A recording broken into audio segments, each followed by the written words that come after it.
Today we are talking about all the hidden gems, the secrets, all those little things that you can find in the US Census records. Now, census records are fundamental to genealogy research and are often considered the most valuable resource for uncovering your family history. The census was conducted every 10 years as the census takers would walk around from house to house. They recorded family groups, which helped connect children and parents together as you're doing your research. Now, in some cases, multiple generations are listed in the same household. So beginning in 1790, the U.S. Census has been conducted every decade and continues today. However, due to the 72-year privacy rule, the most recent census available to us is the 1950 census. So why was the census created in the first place? Well, it was to help with representation. Keep in mind that the census was not designed for genealogy purposes. Its only goal was to count the population in each region of the country to determine how many representatives of each state should be in the House of Representatives. So there are 8 types of census schedules for the federal census. The U.S. Census collected various types of schedules for each serving a specific purpose. Here are 8 primary types of U.S. Census schedules. Hopefully YouTube doesn't take me down for naming these. All right, the population schedules are the most commonly used for genealogy, listing individuals and family members. There is the slave schedules collected in 1850 and 1860, which recorded information about enslaved people. Now, the agricultural schedules, they documented farms, crops, livestock, and farm production. There are the manufacturing or industrial schedules. These recorded information about businesses, industries, and factories. There's the mortality schedules. Now, this listed individuals who had died the year previous to the census. So enumeration dates are important. Social statistics schedules contain data on taxes, schools, property, and other community details. Then there was the defective, dependent, and delinquent schedules, also known as the DDD, collected information on people with disabilities, the impoverished, and those in institutions. Then there is the veterans schedule. In 1890, special schedules that listed the Union veterans and their widows through much of this was also lost in a fire in 1921. Then there's the special collections.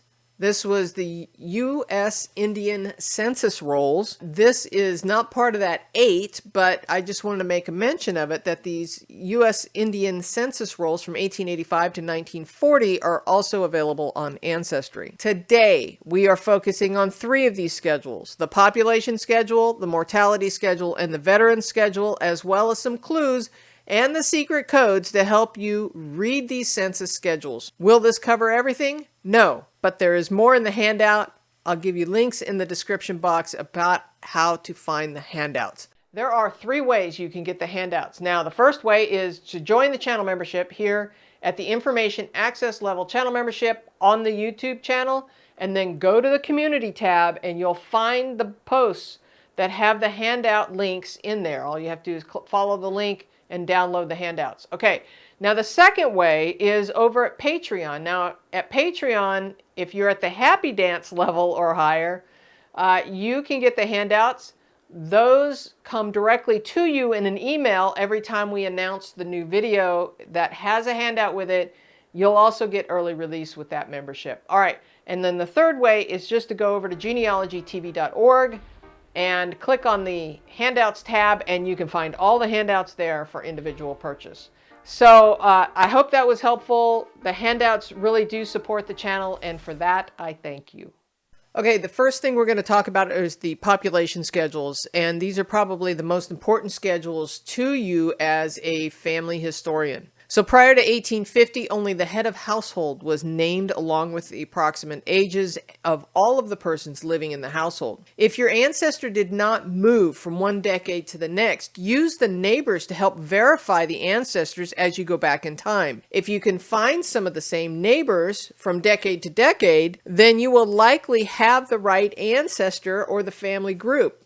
You know, sometimes there are multiple people with the same name, so using those neighbors can really help. Now, beginning in 1850, the U.S. Census began naming every person in the household, except the enslaved prior to emancipation, and asking their age instead of tick marks for the age ranges that appeared in previous census. In 1850 to 1860, look to the slave schedules for those enslaved as well as their white owners in slave states. It's researching the slave owners that will help you find our enslaved ancestors. All right, 1850 to 1880, the mortality schedules listed persons who died within the preceding 12 months. Beginning in 1850 showed immigration information. This could be very helpful for those who are trying to figure out where their ancestors immigrated from. From 1880 to 1950, the relationship to the head of household begins to be listed. Now remember, in prior years, just because they were listed as the head of household does not mean that they are family. So unless the relationship is being shown as daughter or son, we can assume in some cases, but it's not always the case. We could have a cousin living there as well. For those new to genealogy, you will soon discover that the 1890 census was almost entirely destroyed in a fire in 1921.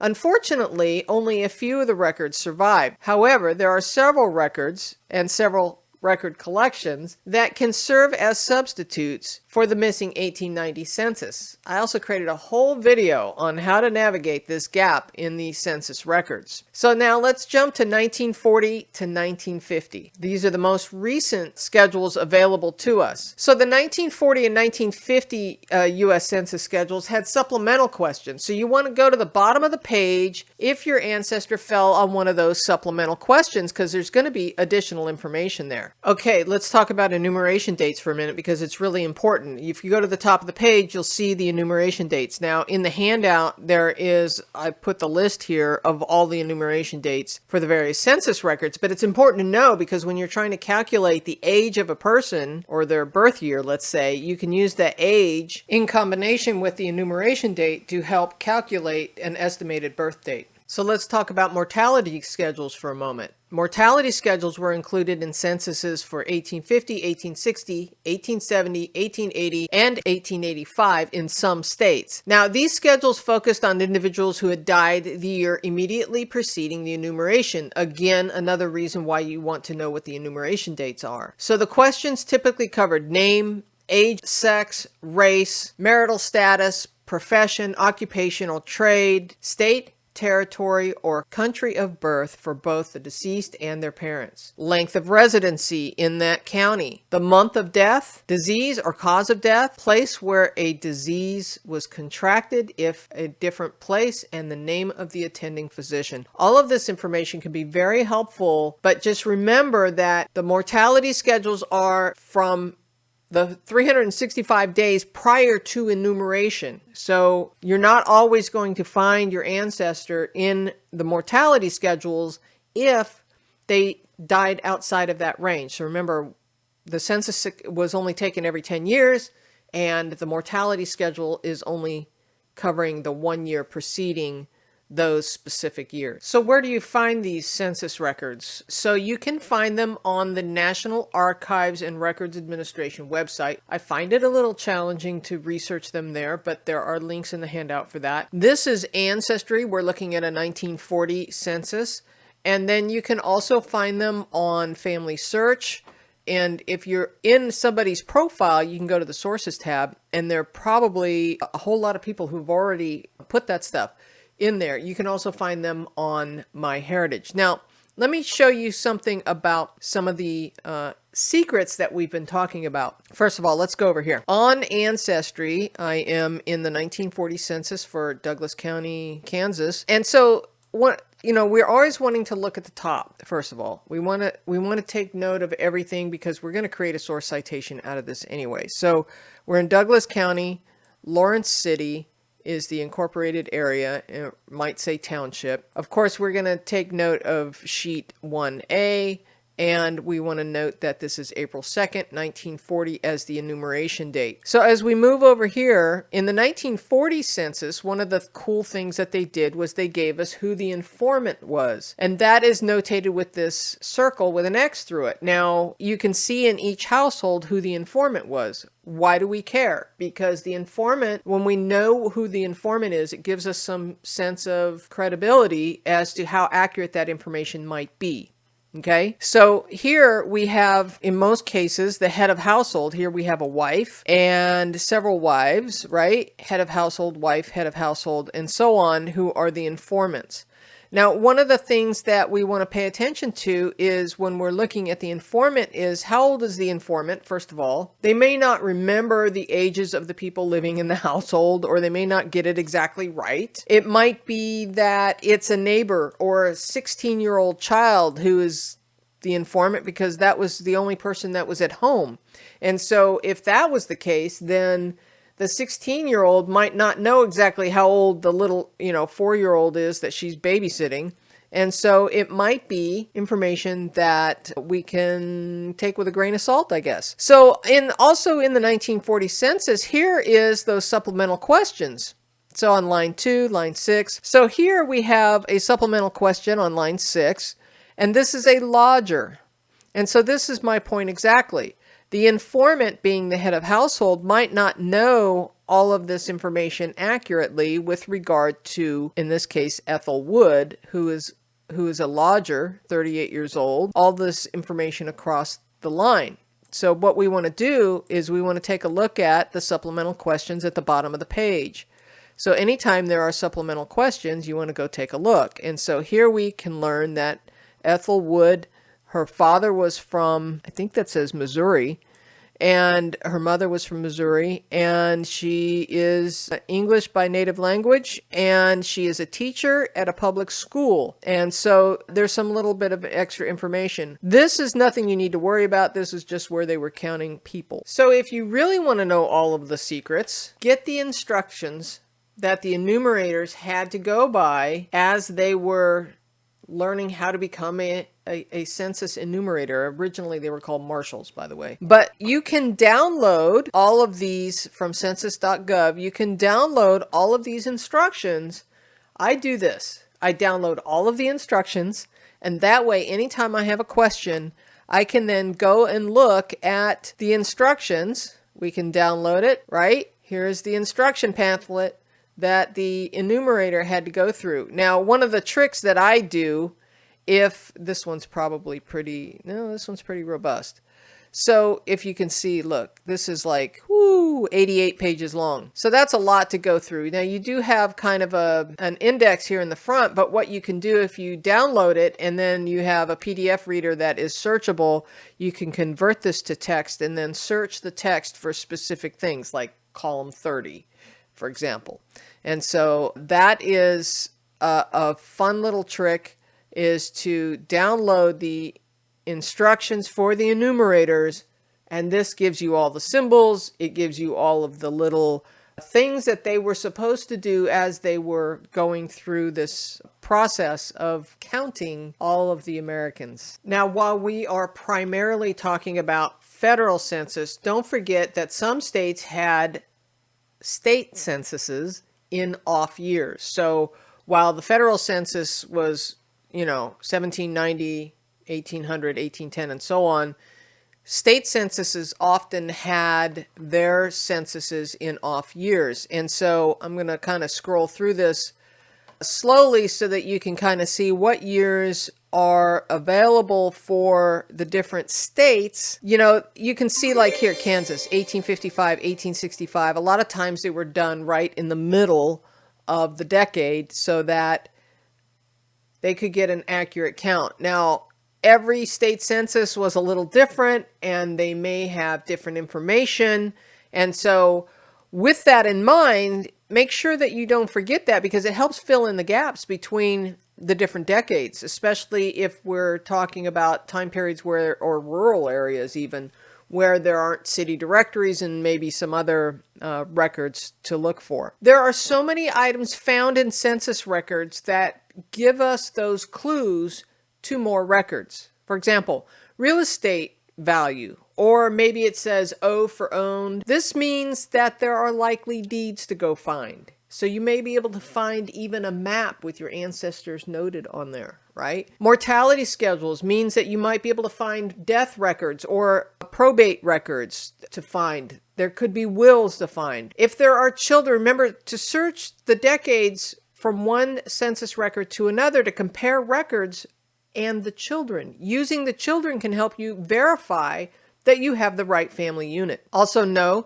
that missing older children could mean that they've moved out or married on. So it could be that there is a marriage record to go find for one of the children. All right. How about age? The age obviously is an easy way to help estimate the birth year, but remember, age is the age at the time the census was taken. So note the enumeration date to give you that 365-day range for the birth date, thus calculating backwards for a possible date range. Okay. Now, the place of birth might also be the first clue that you have about where a person was born. Military service is another one. So several census records have a column about military service. And if you have an ancestor who served, there might be more records to find. Immigration is another one, which we all love. Might be an indicator that there are naturalization records to find. And then you could also have the parents of foreign-born parents, that is.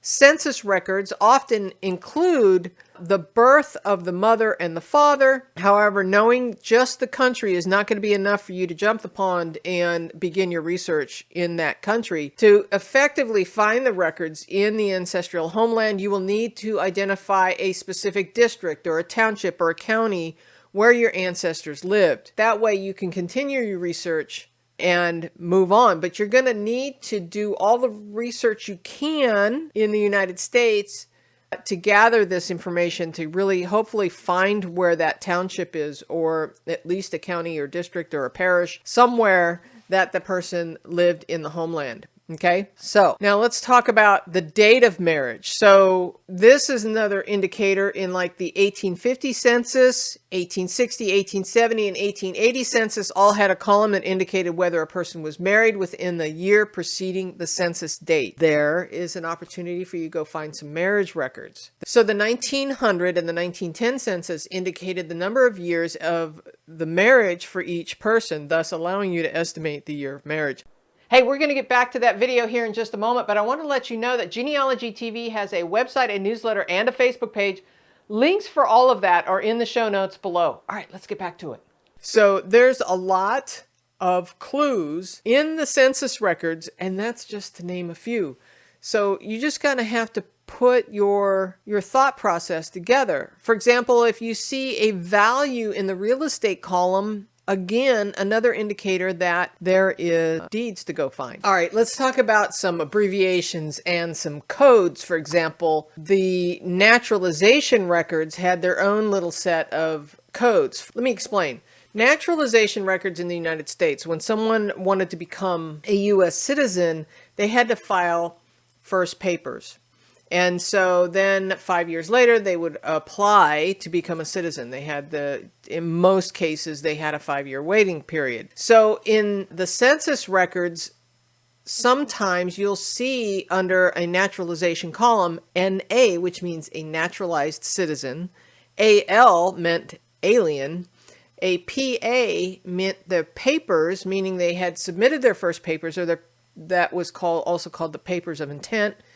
And so then you might also see NR, which means no record or not registered. So this was typically found, the NR was typically found on Soundex cards. And then you might also see UN for unnaturalized or not naturalized, okay? And then in the 1910 census, for example, in column 30, there was a question about whether a person survived the Union or Confederate Army or Navy.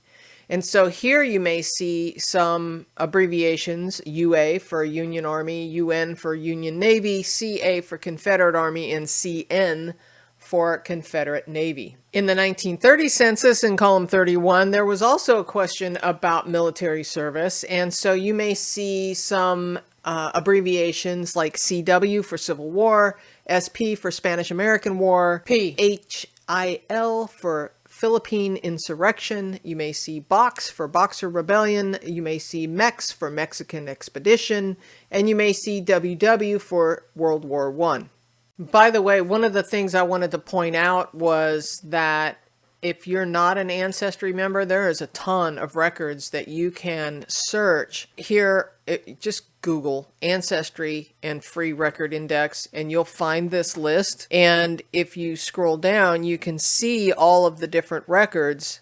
A lot of them are military records. There's a lot of census records that you can find for free. Not all of them are available for free on Ancestry, but they are. All of the census records are available for free on Family Search. So if you want to search for some of those, you can do so here. Something else you may not be aware of is that you can order census records for more recent years, more recent than the 1850 census. Remember, because of the 72-year Privacy Act, we only have access up through 1950. But if you are next of kin, or you want to order census records for yourself, you can do so for 1960, 1970, and so on. There is a form you have to fill out. You have to prove, especially if you have, like, you're looking up, say, the 1960 census for your deceased parents. You have to have a certified copy of a death certificate in order to do that. But there is a form online that you can apply to have them search the census records for you. Is it worth it? I don't know. I've not done it. Just saying. It's available. If you want even more of the US Census Secrets, you can download this free ebook from the Census.gov website. It's called Measuring America, the Decennial Censuses from 1790 to 2000. So you can download that. It's a free PDF from the government. I have to say, I've got this thing for the 1880 census. It's one of my favorite. I don't know what it is about it. I just think it's cool. So I have this whole video called Hidden Clues in the 1880 Census, as well as an 1890 US Census substitute video. So check those out.